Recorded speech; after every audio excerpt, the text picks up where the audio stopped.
Hi there, music fans. Hi there, Beatles fans. And yeah, a tag that I can actually get involved in, involving the Beatles, and it was set up by Beatles Home.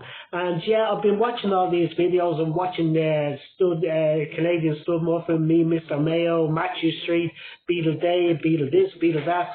Everybody get involved in this tag. And now I don't really get involved in the Beatles tags. I love watching all the videos, but I don't really get involved because they're really more for the really die-hard fans who collect all the box sets and have all them original vinyls and everything. And as most people know on my channel, that I'm actually a die-hard Cliff Richard and the Shadows fan. Now, if it was Cliff Richard and the Shadows fan tag, I could have a lot more stuff to show off here, but it's a Beatles one, but I think I can actually do this one because I do have a lot of Beatles solo stuff on vinyl, on 7-inch single, 12-inch single, cassettes, videos, DVDs, everything, albums. And so I thought I'd actually like to do this one. And yeah, there's 9 questions, and but the only problem I will say at this, I'm currently moving home, so I don't have all my vinyls here. I don't have any vinyls here. They're all shipped off to my new house. And so I'm leaving this apartment in a couple of weeks' time, but I still have a lot of CDs here, so I'm going to attempt to do this with just my CD collection.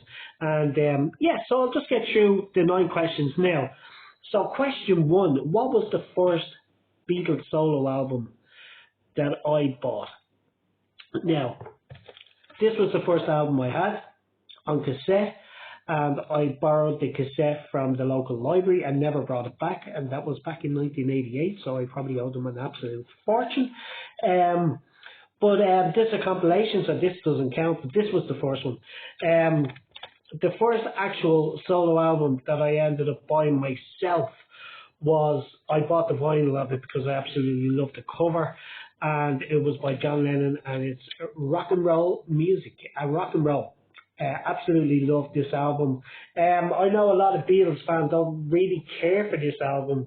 I'm not really that crazy about it myself. I love the cover, as I say, and I love 1 or 2 of the tracks. I love Bebop and Lula, I love Stand By Me, I love Rip It Up, Ready Teddy.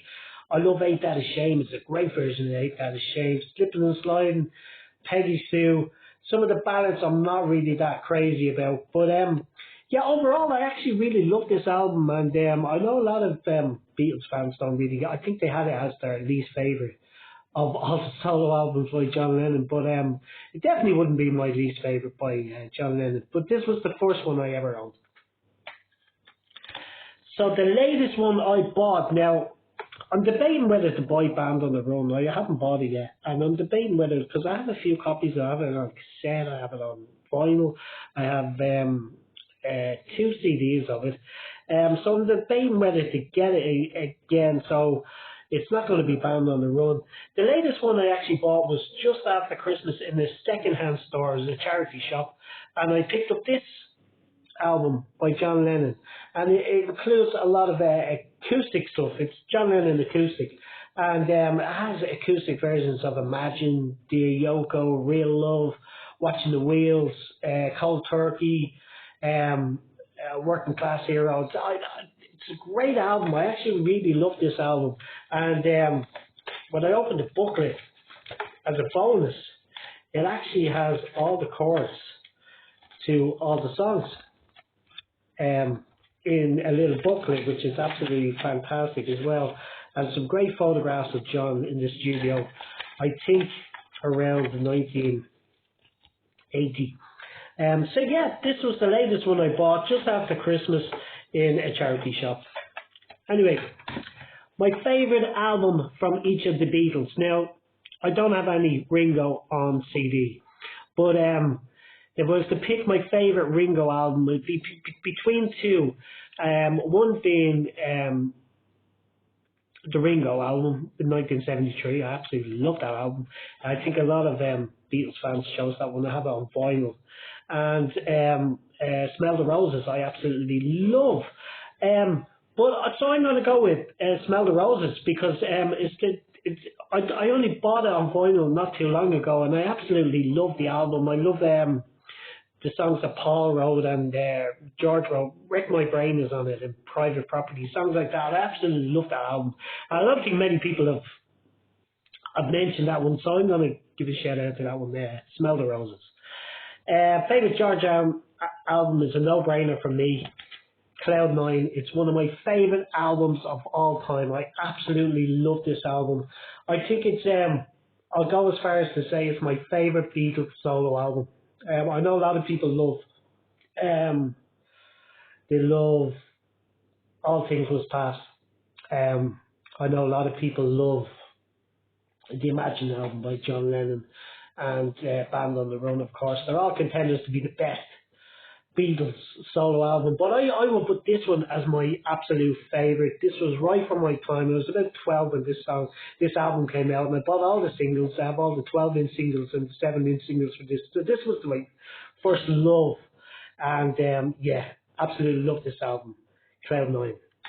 So John was a no-brainer again, and yeah, I was going to pick Imagine, but then I was thinking, yeah, Imagine is just a fantastic album. I love Double Fantasy as well. I think it's a great album. And I agree with, I think it was Matches Street, I'm not sure, or one of the other ones that done this video. I agree that if they put Double Fantasy and Milk and Honey, just the John tracks together, that would be my ultimate favourite John Lennon album. But I think overall, I'm going to go back to this one, the Plastic Ono Band. I think that is my favourite John Lennon album. Just simply because there was so much honesty in the songs, and it was just an absolutely amazing experience to listen to this album. But you have to be in the right mood to listen to this album. It's not something you would stick on to cheer yourself up. It's there's a lot of doom and gloom on it, but it's just a stunning bit of work, and I absolutely love this album. This is definitely my favourite John Lennon album. I think maybe Imagine be close second, maybe Walls and Bridges, maybe, but this one definitely my favourite. Paul was a no-brainer as well, and it's this one, Ram. I think a lot of people picked Ram as well. I absolutely love this album. Yeah, just an amazing album, start to finish. Yeah, every song is a winner for me. Smile Away, I absolutely love. I know a lot of Beatles or Paul fans don't like Smile Away, but I absolutely love that track. I love Dear Boy, and yeah, that's just a great album. Backstreet in My Car has to be one of his greatest songs as well. Yeah, Ram. So, I'm probably mixing all these questions up because I'm just trying to think and I haven't got them wrote down. But my favourite live album, I'm probably skipping through something, but my favourite live album, I know a lot of people went for Wings Over America. Yeah, absolutely fantastic album. And some people went for the George live in Japan. Absolutely fantastic as well. I had that in the car I did a couple of days ago. Still sounds absolutely fantastic with Eric Clapton. But my ultimate favourite Beatles solo live album has to be this one. Paul McCartney, Back in the World, or Back in the US, it was the US version. Because this was the tour I went to see. I only seen Paul McCartney once live, and it was back in 2003 in Dublin. And this is the concert I went to. This is the full set list on this album. So that's it's just nostalgic reasons. I absolutely love this album. Right from the opening track, A Local Boy, just brings me right back to the RDS back in 2003. Yeah, so this is my ultimate favourite Beatles live album. Favourite book by one of the Beatles solo. I was kind of debating. I Mean Mine is brilliant. I started reading that again last year and really got into it more so than I've ever gotten into it. But I went with this one because this brings me right back to when I started working for. So I started working in, I think, about 1999, 2000. And I was doing a lot of security work. This was my best friend at the time. I absolutely loved this book. And I read it about 3 or 4 times when I was doing security back in, I think about 1999 or 2000, and it's the last interview. All we are saying, John Lennon, John and Yoko Ono, David Schiff, um, and it's just an interview, but it's just an absolutely fascinating read. Now, this was before YouTube, which all these interviews are available to listen to now, which is absolutely fantastic on YouTube. But I still really love this book, and what I really loved at the time reading it was when he started talking about the songs and who wrote what. They basically went through nearly the whole Beatles catalogue and said whether he wrote it or Paul wrote it or both of them wrote it and what inspired the songs. And I loved that section of the book, and I still refer back to this book all the time. I still go back and read it every now and again. So I absolutely love this book. The last interview. So what did I leave out? Merchandise. It's just something. And yeah, I have a lot of stuff in the new house, all boxed up, ready to be put out. And I'm going to have a music room in my new house, and I'm going to have everything out on display. But I don't really have anything here. I have a few fridge magnets on the fridge here, and so I picked out the only one that I have of a solo Beatle, and it's this one, John Lennon, a fridge magnet. Absolutely love it. I got it the first time I was in Liverpool.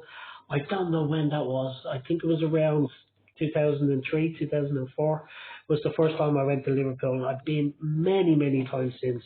And yeah, this was something I picked up on my very first visit. And this is a replica of outside the Cavern Pub in Liverpool, Matthew Street. And it's John's statue, and I absolutely love this. So it's always going to be on my fridge, and I'll bring it to the new house and stick it on the fridge there as well. So that's what I have here. Yeah. So what am I leaving out? Box set. Now, yeah, I like the box sets. And as I said at the start of the video, I'm not a die-hard fan. So I'm not buying all the big box sets of Band on the Run and Ram and All Things Must Pass and the John ones. I didn't buy any of them. You know what I mean? I'm happy enough with just the double albums. I like some of the archive stuff, but I'm happy enough with just the double albums that come out. Yeah, so I don't have that many. But if I was to pick my favourite one that I do own was, I don't have the box set here, but I have one of the CDs that came in the box set, and it's this one. It was a four disc box set. I think it was called Once Upon a Time. I think it was. But it's John Lennon right from 1970 right up to 1980. Just demos, home recordings, some outtakes from the studio. Absolutely love this box set, and includes some absolute gems that I'd love them to put on Spotify. Stuff like John's version of Only You, which Ringo recorded. But John, I think, produced that for Ringo, and John done his own version. I think probably as for Ringo to listen to. But I absolutely love his version of Only You. There's a fantastic version of Be My Baby, which came from the Rock and Roll Sessions, which should have been on the Rock and Roll album, really, because it's just an amazing track.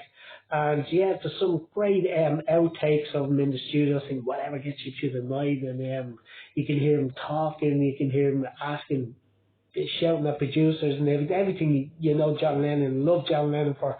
One of my favourite moments is there's a great take of One Day at a Time, which came from the Mind Games album, but I think the take that they used on this album or this box set was a million times better as one of the outtakes, and I actually love this. So I think that's all the questions answered now, and yeah, as I say, I'm just your regular Beatles fan, not a die-hard fan, but I really want to get involved in this one. It's interesting and a lot of fun to do. So I hope that's okay, Beatle Tone, and thank you for watching. Any comments, leave them in the section below.